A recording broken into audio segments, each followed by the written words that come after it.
मौत का डर क्या करता है, जानिए 3 रोचक कहानी। कहते हैं कि मौत का डर तो मौत से भी खतरनाक होता है, परंतु हर बार नहीं।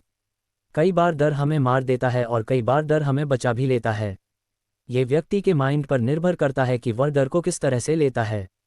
कहते हैं कि मन के हारे हार है, मन के जीते जीत। इस संबंध में 3 कहानियां आपको प्रेरित कर सकती है।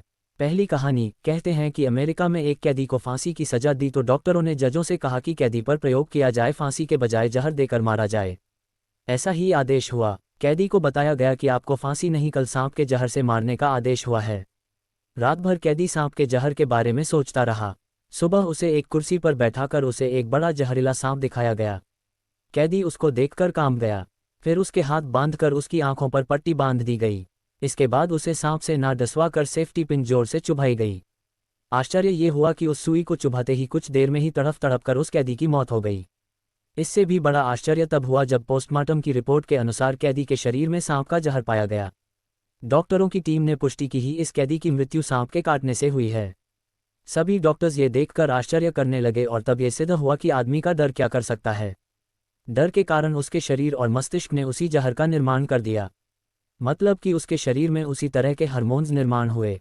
लगभग 90% रोग सबसे पहले आपके मस्तिष्क में ही जन्म लेते हैं। इसका यह मतलब नहीं कि आप कोरोना के प्रति लापरवाह बन जाओ। दूसरी कहानी, हिरण के दौड़ने की क्षमता करीब 90 किलोमीटर होती है और बाघ के दौड़ने की क्षमता करीब 60 किलोमीटर प्रति घंटा होती है। परंतु फिर भी बाघ हर बार हिरण का शिकार कर लेता है। ऐसा क्यों होता है? दरअसल हिरण को मौत का डर रहता है और वह सोचता है कि मैं बाघ से जीत नहीं पाऊंगा।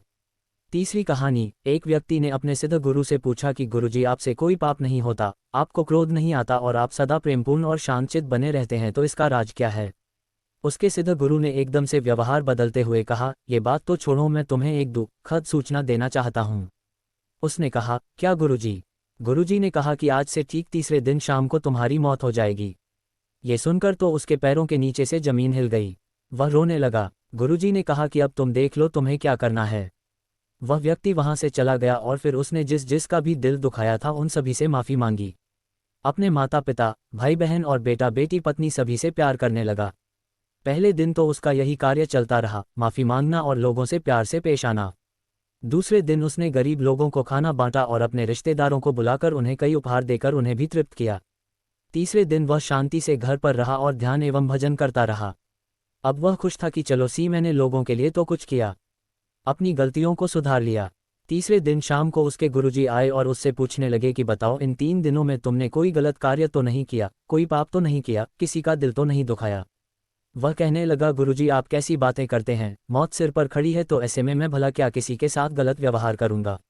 नहीं गुरुजी, आज तीसरे दिन में बहुत शांत हूं और अब मुझे इस बात का सुकून मिलेगा कि मैंने सभी के लिए कुछ ना कुछ किया और कोई हिसाब किताब बाकी नहीं रखा। गुरुजी मुस्कुराकर बोले कि यही तुम्हारे सवाल का जवाब है। 3 दिन पहले तुमने मुझसे पूछा था कि आपसे कोई पाप नहीं होता, आपको क्रोध नहीं आता और आप सदा प्रेमपूर्ण और शांतचित्त बने रहते हैं, तो इसका राज क्या है?